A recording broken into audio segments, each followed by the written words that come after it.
Welcome, foolish mortals, to another episode of the HitchHiking Hosts Show 101. And this week we're gonna finish our walk right down the middle of Main Street, USA. We went all the way back to Disneyland, 1955, opening day, Main Street, USA. And this week we're going to talk about a attraction that is not there anymore, figuratively speaking, but it still kind of is in a way. It's an odd one. You'll see what I'm talking about. Ladies and gentlemen, this week we're talking about the Penny Arcade.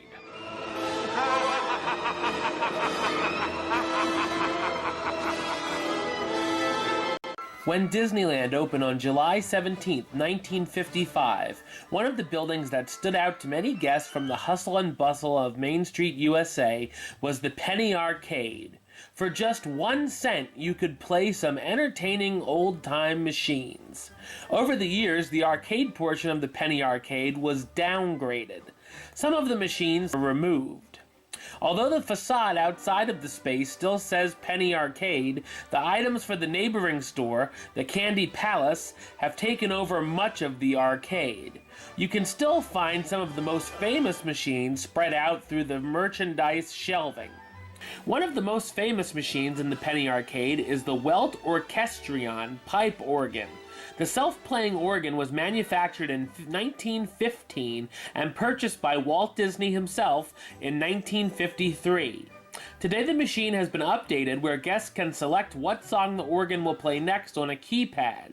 The organ plays a tune every 7 minutes, and selections go from traditional songs to Disney favorites such as Zippity-Doo-Dah and This is Halloween, This is Halloween, as well as holiday songs such as Hark the Herald Angels Sing and Noel. Another popular machine is the Pinocchio Make Him Dance machine.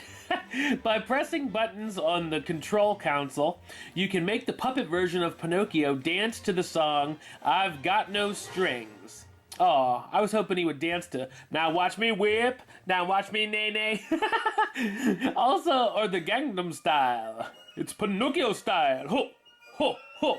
Alright, anyway, back to the history. Also, look out for a hidden Mickey on the control panel of the game. Towards the entrance of the building, you'll find the Esmeralda fortune teller machine. The animatronic behind the glass moves her cards around to tell you your fortune. Try to spy a hidden Mickey on Esmeralda's cards as well. Once she sees into your future, your fortune is printed out on a card that pops out of the machine. A fortune from Esmeralda costs you only 25 cents. The Mutascopes allow guests to look inside a single hooded viewfinder to see early versions of moving pictures in flipbook style. Some of the machines have featured the titles of Battling Twins, The Big Beauty, Monkey Business, and Blowing the Horn. No comment. Alright. The pressed penny souvenir machines are also a popular novelty at the park.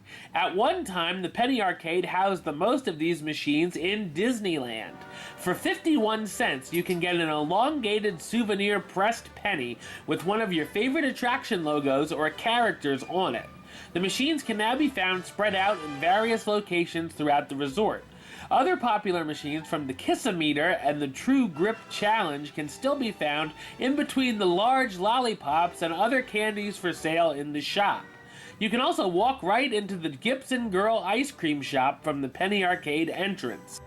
At the Magic Kingdom, their Penny Arcade opened on Main Street, USA on opening day, October 1st, 1971.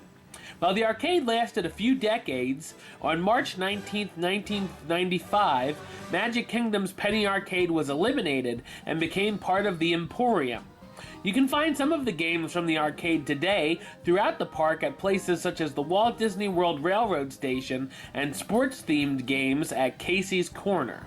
Over at Tokyo Disneyland, you can find their penny arcade at World Bazaar and play the games inside with yen instead of American change. This penny arcade opened with the opening day attractions on April 15, 1983. Tokyo's arcade includes the Mutascopes, old-fashioned baseball machine, soccer machine, and Grandma's predictions machine, among others. The pressed penny machines are also very popular, and this are an incarnation of the arcade. While the buildings in Disneyland and Magic Kingdom are quite different than they were when they opened, if you know where to find them, you can still revisit some of the old penny arcade games of yesteryear. Yes, definitely when you're going through the candy shop or going through Main Street in Disneyland, definitely look for the Oregon and look for the Pinocchio game. I took quite a few pictures of the Pinocchio game. I thought that was awesome. Just go in that penny arcade entrance there, and you'll find them. And in the Magic Kingdom, look for those in Casey's Corner. They're little bits of nostalgia. If you're really into the Disney history, you can take a picture or video or whatever and say, oh, well, this used to be in the penny arcade. It's cool to find little stuff like that. And of course, Tokyo Disneyland, you can just go in the penny arcade because they still have it. But yeah, look out for those machines at Disneyland and Magic Kingdom if you're really into the old penny arcade machine. All right, well, everybody, that is 1955 Disneyland's Main Street, USA. Next time I will be moving on. We're going to be moving right down the map over to Adventureland. And we're going to talk about the Jungle Cruise. And not just Disneyland's Jungle Cruise, but the Magic Kingdom's Jungle Cruise and every other Jungle Cruise. So make sure you come back for that one. It's going to be a big episode. But until then, don't forget to subscribe right here on YouTube. YouTube.com/HitchHostShow. For all the Hitchhiking Host shows, we're going to have a lot to talk about in the news, Disney Park-wise, coming up. As well as check us out on Facebook, Facebook.com/HitchHostShow.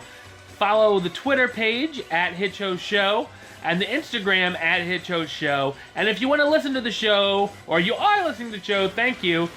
Do it on Podbean, hitchhostshow.podbean.com, or download the episodes on iTunes or Stitcher. Until next time, don't forget to